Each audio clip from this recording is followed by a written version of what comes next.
The wind howled, clawing at the windows of the old Victorian house, its eerie wail echoing through the empty halls like a mournful ghost. Rain lashed against the glass, blurring the world outside into a gray, swirling mess. Each drop seemed to carry with it a whisper of the past, a reminder of the house's tragic history. I shivered, pulling my coat tighter around me, a chilling premonition snaking down my spine. The cold seemed to seep into my very soul, as if the house itself was reaching out to me. This place held a dark history, whispered about in hushed tones by the locals, stories of lost souls and restless spirits, of tragedies that had unfolded within these walls, passed down through generations, tales of disappearances, of blood-curdling screams in the night, and of a malevolent presence lurking within these crumbling walls. The house was a living entity, feeding on fear and despair. Now here I was, standing on the creaking porch, about to step into the heart of the unknown. The wood beneath my feet groaned in protest, as if warning me to turn back. The heavy oak door groaned as I pushed it open, revealing a cavernous hallway swallowed by shadows. The darkness seemed to pulse with a life of its own, beckoning me deeper into its embrace. The air inside was thick with the scent of dust and decay, a suffocating blanket that clung to my lungs.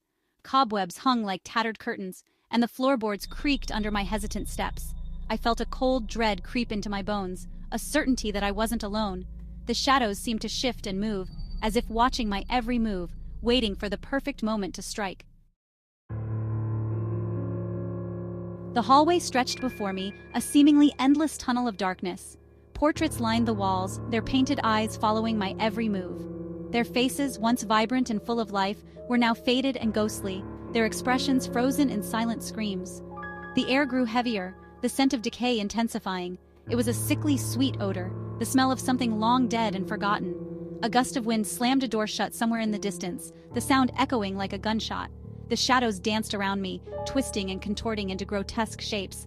I could have sworn I saw a figure lurking in the darkness, a fleeting glimpse of something tall and gaunt with eyes that glowed with an unnatural light. This place was a tomb, a monument to suffering and despair. The mansion was a labyrinth of winding corridors and decaying rooms. Each step I took revealed further evidence of its tragic history. Broken furniture lay scattered across the floor, remnants of a life abruptly ended. Cobwebs hung like ghostly shrouds, clinging to everything they touched. I entered a grand ballroom, its once opulent decor now reduced to tatters. The crystal chandeliers were dimmed with dust, their light extinguished long ago. The air was thick with the scent of mildew and dust, a choking reminder of the house's slow decay.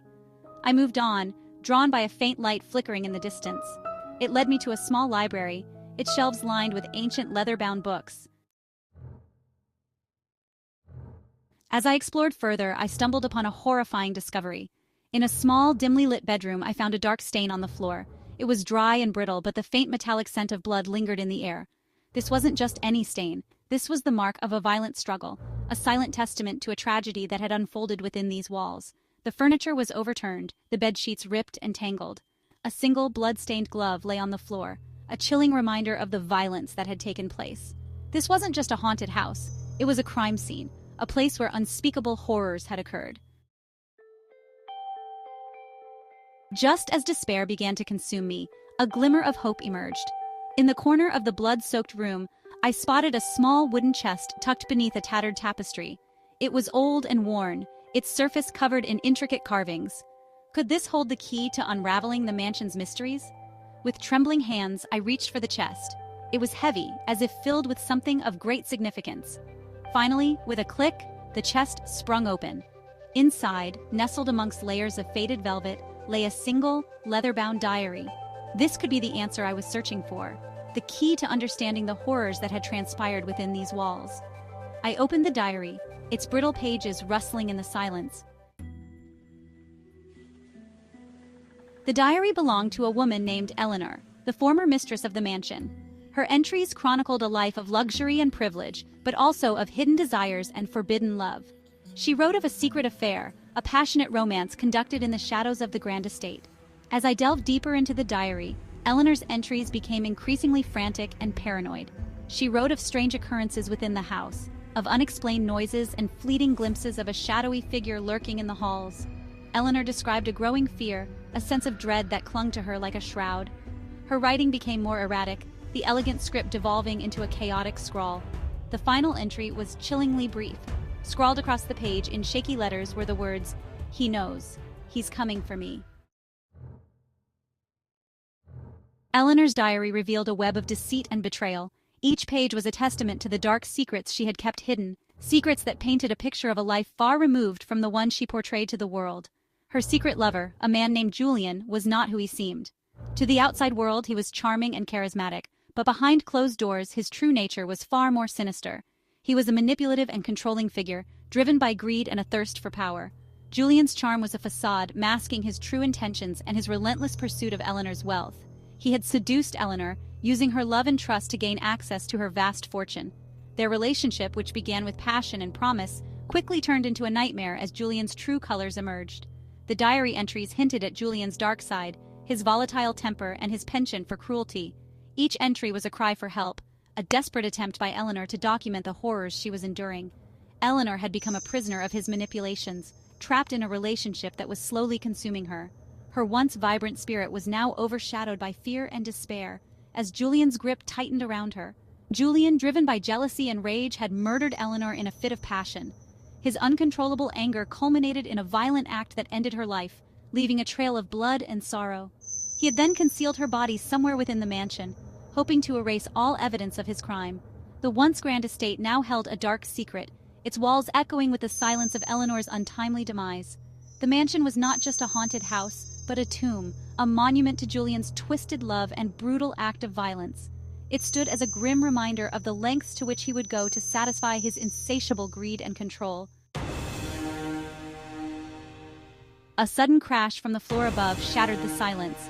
I froze, my heart pounding in my chest. Was it the wind or something more sinister? The diary's final entry echoed in my mind. He knows. He's coming for me. Was Julian's vengeful spirit still lurking within these walls, seeking to protect his dark secrets? I gripped the diary tightly, my knuckles white. The house seemed to hold its breath, the silence punctuated only by the frantic beating of my heart. Then a floorboard creaked above me, followed by another and another. Something was moving up there, something heavy and deliberate. I had to get out, to escape the clutches of whatever evil lurked within these walls. I turned to flee, but a figure emerged from the shadows, blocking my path. The spectral figure lunged at me, its icy grip closing around my throat. I gasped for air, my vision blurring as darkness threatened to consume me. Julian's ghostly face loomed over me, his eyes burning with a malevolent intensity. He was here to silence me, to ensure that his secrets remained buried forever. I struggled against his grip, but he was too strong. Just as I thought all hope was lost, my hand brushed against the diary still clutched in my grip. With a surge of adrenaline, I raised the diary and thrust it towards Julian's spectral form. The diary seemed to shimmer as it made contact, a wave of energy pulsating through the air. Julian's form began to dissolve, his spectral body disintegrating into wisps of smoke. With Julian's spirit vanquished, the oppressive atmosphere that had permeated the mansion began to lift. The shadows receded, and the air felt lighter, as if a heavy weight had been lifted. I turned and fled from the mansion, my heart pounding in my chest. I didn't look back, not even once. I ran until I reached the gates, the cold night air stinging my lungs. As I stumbled out onto the road, the first rays of dawn began to break through the darkness, casting a pale light on the crumbling mansion. I looked back at the house, its silhouette dark and ominous against the rising sun. The secrets it held had been revealed, the voices from the void finally silenced. But the memory of the horrors I had witnessed would forever haunt me. As I drove away, leaving the mansion behind, I couldn't shake the feeling that something was unfinished. The night was thick with an eerie silence, and the road ahead seemed to stretch endlessly into the darkness. The weight of the diary in my hands was a constant reminder of the secrets it held, secrets that had only begun to unravel. Eleanor's diary had revealed the truth about her murder, but there were still questions that lingered.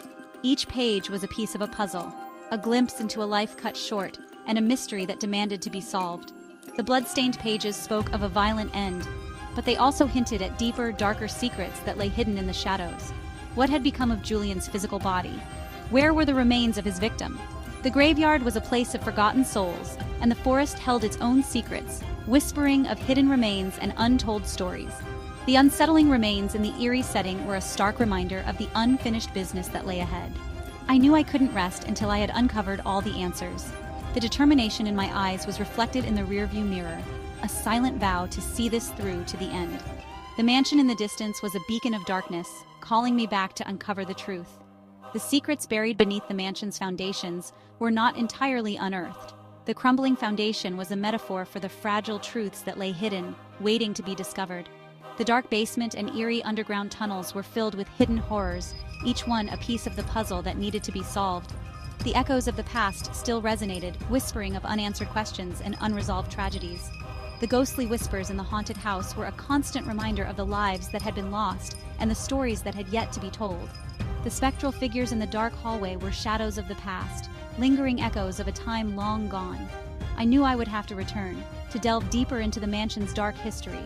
The journey back to the mansion was inevitable, a path that I had to walk to uncover the truth. The old creaky door was a gateway to the past, and the footsteps in the dimly lit hallway were a reminder of the journey that lay ahead. I had to find the rest of the story, to bring closure to the souls trapped within its walls. The haunted mansion was a prison for the lost souls, and the ghostly apparitions within the walls were a testament to the unresolved tragedies. The lantern in my hand was a beacon of hope, a light to guide me through the darkness. The journey was far from over. The long, dark road was a symbol of the path that lay ahead, filled with uncertainties and challenges. The crossroads were a metaphor for the choices that had to be made, each one leading to a different outcome. The voices from the void had been heard, but their whispers still lingered, beckoning me back to the crumbling mansion and the secrets buried beneath. The whispers in the wind were a constant reminder of the unfinished business, a call to return and uncover the truth that lay hidden in the shadows.